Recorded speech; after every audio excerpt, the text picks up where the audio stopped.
Magandang araw sa iyo, Tito Makoy. Tawagin niyo po ako sa pangalang Smith. May asawa at 2 anak. Nagtatrabaho ako bilang family driver dito sa aming lalawigan. Ang asawa ko naman, isang nurse. Coastal province ang lalawigan namin, nakaharap sa Pacific Ocean. Ang kwento kong ito, Tito Makoy, ay isang sekretong kwento. Ako lang talaga ang nakakaalam. Ito ay tungkol sa hindi ko maintindihan na tila yata bigla akong nagkakagusto sa aking among lalaki. Ang amo ko, Tito Makoy, isang Arabo. Tatawagin ko na lang siya sa pangalang Majid. Ito kasi ang isa sa mga pangalang lumabas nang mag-search ako sa Google ng mga pangalan ng Arabong lalaki. Magkasing edad lang kami. Pilipina ang kanyang pangalawang asawa. Nakatira ngayon dito sa aming lalawigan at may bahay na sila rito. Mabait ang amo ko, Tito Makoy, magkasundo kami.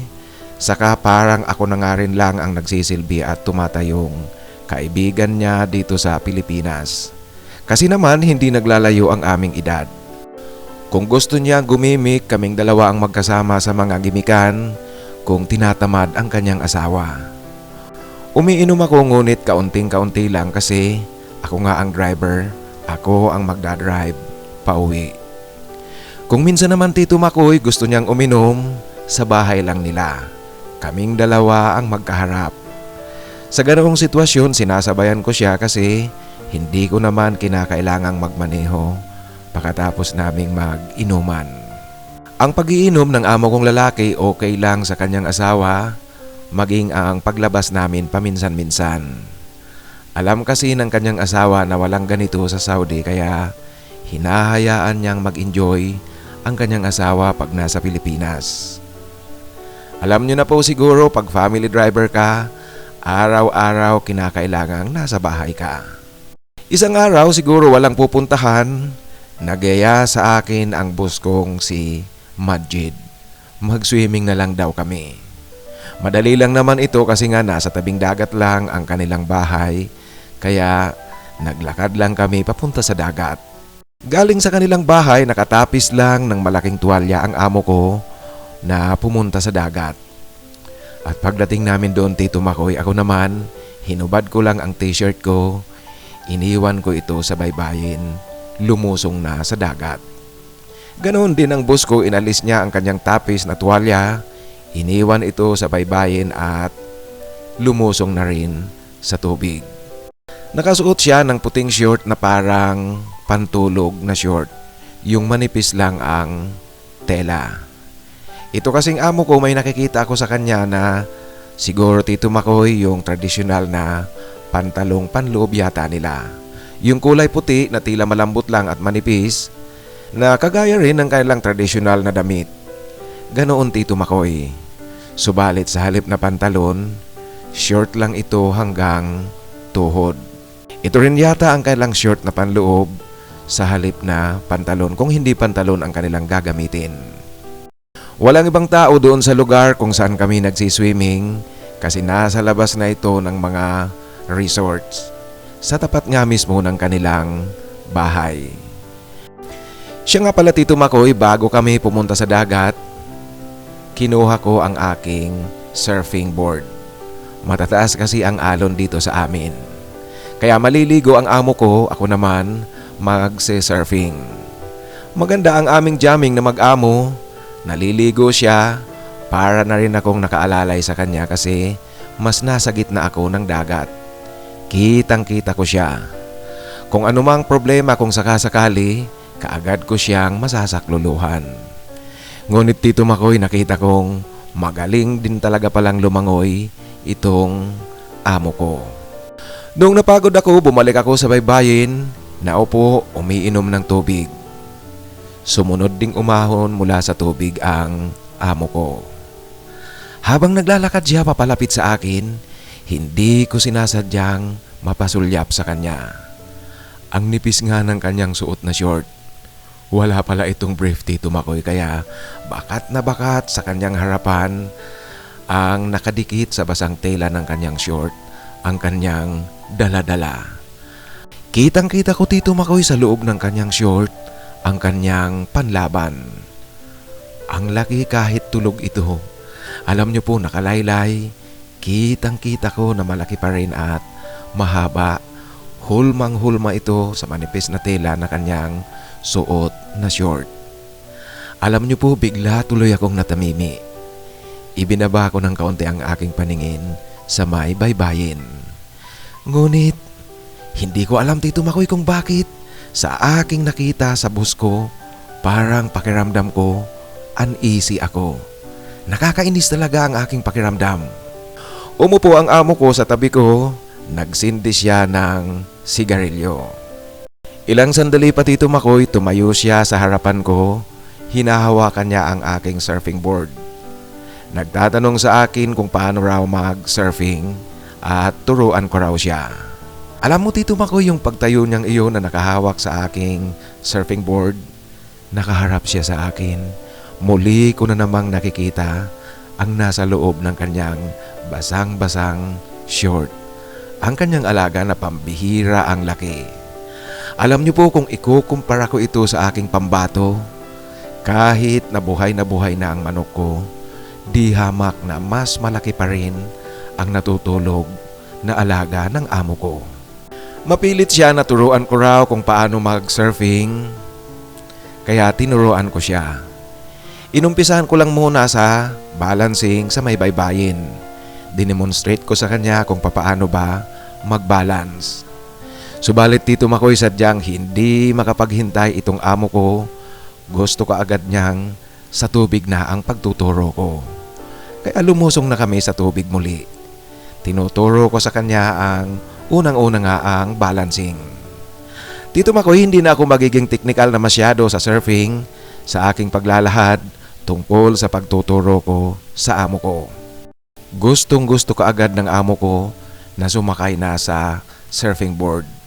Ang akala niya siguro Tito Makoy, ganoon lang kadali ang surfing. Kaya nagmamadali itong pasakayin ko na raw siya sa aking surfing board. Ayaw niyang makinig muna sa mga sinasabi ko sa kanya. Nasa mababaw pa lang kami na tubig, lalong-lalo ko Tito Makoy nakikita ang kanyang harapan na parang nakahubad na rin kasi nga sa sobrang nipis ng tela ng kanyang short. Kitang-kita ko na ang balat na nakadikit sa basang tela. Alam mo Tito Makoy, natatawa akong pasimple sa aking nakikita.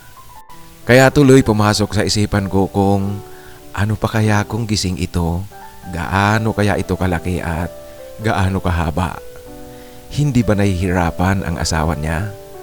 Iyan Tito Makoy ang mga malilikot ng katanungang pumapasok sa isipan ko. Nung pasado ng 9:00 ng umaga, medyo ramdam na namin ang init. Nagdesisyon na ang amo kong bumalik na kami sa bahay nila. Mula nang makita ko ang alaga ng amo ko Tito Makoy, alam niyo po, nakakainis talaga kasi hindi na ito nawawala sa isipan ko. Tuloy-tuloy na rin ang mga imahinasyong pumapasok sa utak ko na kung ano-ano na lang. Yung mga paano kaya siya makipaglabing-labing sa asawa niya. Ano ba ang pakiramdam ng asawa niya tuwing nasa pribadong oras sila? Ang kanyang gwapong mukha, mabuhok sa katawan, siguro masayang masaya ang kanyang asawa. Iyan Tito Makoy ang mga naglalaro na sa aking isipan. At liban pa dyan ang pinakamalala, aaminin kong tila Tito Makoy gusto kong makitang gising ang alaga ng amo ko. Malaman ko kung ano ang size nito. Ano ba ito Tito Makoy? Nakakabwisit na. Bakit ito ang mga pumapasok sa isipan ko ngayon? Alam niyo po, maging sa pagtulog ko, madalas ko na ring naiisip siya. Kahit pa katabi ko na ang asawa ko, yakap-yakap ko ang asawa ko, ngunit hindi nawawaglit sa isipan ko ang amo ko. Tito Makoy, umiibig ba ako sa amo ko? Minsan Tito Makoy, tinatanong ko na ang sarili ko ng ganyang katanungan. Ngunit Hindi, Tito Makoy. Ayoko at hindi pwedeng magkagusto ako sa kanya. Kalukuhan ang pumapasok na ito sa isipan ko at kalukuhan ang nararamdaman ko. Ang mga naglalarong iyan sa aking isipan, kaagad kong kinokontra na hindi pwede. Hindi pwedeng magkaganoon kasi nga lalaki ako, may asawa at mga anak. Hanggang ngayon, Tito Makoy, nagtatrabaho pa rin ako sa kanila. Masaya ang aming relasyon bilang amo at empleyado. Kasi mabait naman talaga ang mag-asawa, mabait sa akin ang amo kong Arabo. Kaya naman walang dahilan para umalis ako sa kanila. Tinitingnan ko rin, Tito Makoy, siguro mas mahal niya itong pangalawang asawa niya kasi mas madalas na narito siya sa Pilipinas. Liban pa dyan, meron na rin silang negosyo dito sa amin. Hanggang dito na lang po, Tito Makoy, ang aking sulat at ang aking kwento. Sana po kahit simpleng-simple, mapili nyo at magustuhan ng iyong mga taga-subaybay. Lubos na gumagalang, Smith. Maraming salamat, Smith, sa pagbabahagi mo ng iyong kwento. Alam mo, yung katanungan mo kung umiibig ka na ba sa amo mo, ang tingin ko dyan, attraction ang namumuo sa'yo tungkol dyan sa amo mo. Hindi pa yan pagmamahal. Ngunit attraction na yung sasabihin kong attraction that comes with a desire. Yan ang masasabi ko dyan sa nararamdaman mo. Hindi pa yan pag-ibig. Kung lalalim yan, mahuhulog na yan sa pag-ibig. Kasi nga sinasabi ko na ang pag-ibig ay nag-uumpisa sa physical attraction. Ngayon ang nararamdaman mo sa amo mo, sa tingin ko, physical attraction yan. Ngunit baka sabihin mo sa akin na paano ba mangyayari na magkakaroon ka ng pagnanasa sa amo mo lalaking lalaki ka at may asawa ka at anak. Alam mo, Smith, yang palagi-lagi siyang nasa isipan mo, iyan ay isa sa mga tanda ng pagkakaroon mo ng attraction at pagnanasa sa isang tao. Kasi kung wala kang attraction at wala kang pagnanasa, di sana kaagad-agad wala yan sa isipan mo. Hindi yan nananatili sa isipan mo nung makita mo ang daladala ng amo mo. Subalit sa sitwasyon na sinasabi mo, sa akin malinaw na pagnanasa yan, malapit na yan sa pag-ibig. Isa pa dyan, meron nga pala akong nabasa na isang article sa internet. Hindi ko lang matandaan kung anong site ba yun na nabasa ko. Research tungkol sa mga lalaki. Ang nabasa kong article, sinasabi doon na kahit pa lalaking lalaki tayo, meron dyan sa ilalim ng ating pakiramdam, meron pa rin dyang feminine side. Hindi raw yan nawawala ang feminine side. Marahil ang feminine side na sinasabi ng artikulo ay ang kalambutan din ng ating puso. Aminin natin na kahit na gaano tayo katigas, meron pa ring kalambutan ng ating damdamin, ng ating puso.